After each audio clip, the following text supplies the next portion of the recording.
हाँ बेटा। तू उदास क्यों है? क्या होगा? मम्मी आज ना मेरी लड़ाई हो गई। किससे हो गई? इन्हीं से हुई। पर ये तो सब एक ही रहते हैं मम्मी। सब लड़ने लग जाते हैं मेरे से। क्यों? मम्मी मुझे आज पार्लर जाना था। मैंने पैसे मांगे तो इन्होंने मना कर दिया। ऐसा कैसा मना कर सके? और तू किससे मांगेगी? अब बताओ मैं पार्लर कैसे जाती? तू टेंशन मत ना ले। मैं भेज दूंगी अब तुझे पैसे और तू चली जाइए पार्लर में। ठीक है अब मैं रख रही हूँ। ठीक है मम्मी। क्या हुआ मम्मी जी? किसका फोन था? अरे गरिमा का फोन है। उसे पार्लर जाना। हाँ और दामाद जी ने कर दे पैसों को मना।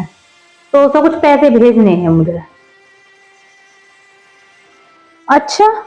पर आप क्यों पैसे भेजेंगे? वो बाद में चली जाएंगे पार्लर। इतना भी क्या जरूरी है पार्लर जाना? अरे दे दूंगी तो कुछ घाटा आ जाएगा। बेटी ना मेरी। नहीं मम्मी जी आप गलत समझ रही हो। घाटा तो नहीं आएगा। लेकिन अगर आप ऐसे पैसे भेजती रहेंगी ना तो दीदी को बढ़ावा जरूर मिल जाएगा। आगे जैसे आपकी मर्जी वैसे करो। हाँ बेटा। तू ठीक है? नहीं मम्मी यहाँ कुछ ठीक नहीं है। पर क्यों बेटा? अरे मम्मी ये मुझे कुछ करने ही नहीं देते। अपनी मर्जी से जीने ही नहीं देते। पार्लर जाने की बोलती हूँ तो जाने नहीं देते। पैसे मांगती हूँ तो पैसे नहीं देते। कुछ करने की सोचती हूँ तो करने नहीं देते। अच्छा इनकी इतनी हिम्मत। आखिर मैं भी इंसान हूँ। मुझे अपनी मर्जी से अपनी जिंदगी जीने का हक है कि नहीं? हाँ बिल्कुल है। तुझे कोई ना रोकने का। तू चिंता मत कर। मैं कल आ रही हूँ। मैं बताऊंगी इन्हें तो कैसे तुझे कुछ ना करने देते। ठीक है आ जाना और मैं तो आपके साथ ही चलूंगी। मुझे नहीं रहना यहाँ। हाँ ठीक है।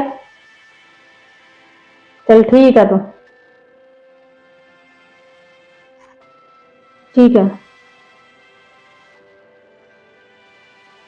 मम्मी आके बताएंगे इनको तो। ये ना हराम कर दिया इन्होंने मेरा। बस मम्मी आ जाए एक बार तो मम्मी के साथ जाऊंगी और यहाँ बिल्कुल नहीं रहूंगी। कल को जाऊंगी। इन्होंने तो लौंडिया का जीना हराम बना रखा। बताओ। उसे कुछ कर ना देते। उसे पैसे ना देते। उसे कहीं जान ना देते। मैं बताऊंगी मेरे होते हुए कैसे कर सका है मनमानी। कल को जाऊंगी मैं। अब क्या हुआ मम्मी जी? फिर से दीदी का फोन था ना? हाँ उसी का फोन है। परेशान है वो। कल को जाऊंगी मैं। अरे उसे बड़ा परेशान कर रखा। मेरे होते हुए ऐसा कैसा हो सका है भला? और तुम उनके घर की राड अपने घर में क्यों ला रही? ये उनका आपसी मैटर है। उन्हें खुद देखने दो। अरे ऐसा कैसे? आखिर बेटी है मेरी। हाँ यही तो आफत है कि बेटी है आपकी। मेरा मतलब है कि बेटी है तो जरूरी नहीं है कि बेटी सही हो और वो लोग गलत। मेरी बात हुई उनकी सास से और मुझे तो सारी गलती दीदी की नजर आई। हाँ तुझे तो उसकी गलती दिखेगी। ऐसा भी क्या कर रही है? अभी तो वहां दाल डल रही है। जाओ और उसे यहाँ ले आओ फिर यहाँ दाल डलेगी। भाभी ये कर दे भाभी वो कर दे भाभी ऐसे भाभी वैसे। फिर यहाँ आगे पीछे नाचेगी। सर पे बिठा दिया उसे मंत्रेगा फोन कर दे। मम्मी पैसे दे दो मम्मी ये कर दो मम्मी वो कर दो।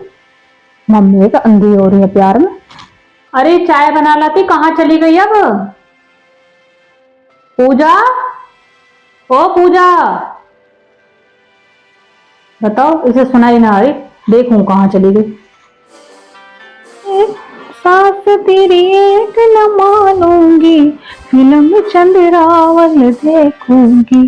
सास तेरी एक न तू क्या कर रही? मैं इतनी आवाज लगा रही।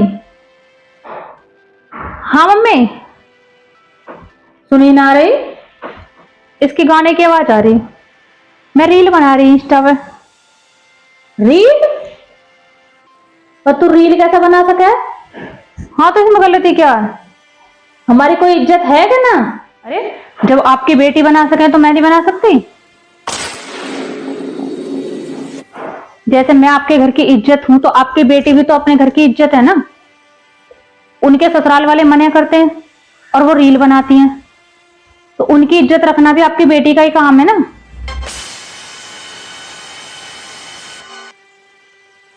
मम्मी जी उस दिन यही तो समझा रही थी मैं आपको, मेरी बात हुई थी उनकी सासू माँ से। उन्होंने मुझे बताया था कि दीदी जब चाहे अपनी मनमानी करती रहती हैं।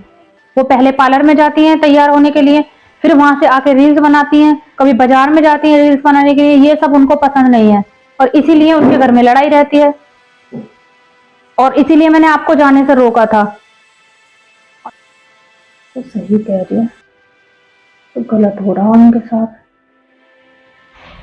और मेरा कोई इरादा नहीं था रील्स बनाने का, मैं तो बस आपको सही और गलत का फर्क दिखा रही थी। हाँ ये तो तू सही कह रही है बहू, ये तो मैंने सोचा ही ना। हाँ बेटा, मुझसे बहुत बड़ी भूल हो जाती, पर तूने ठीक करा जो मेरी आंख खोल दे। हमारी बेटी है तो जरूरी नहीं कि बेटी सही हो, कई बार ससुराल वाले भी सही होते हैं।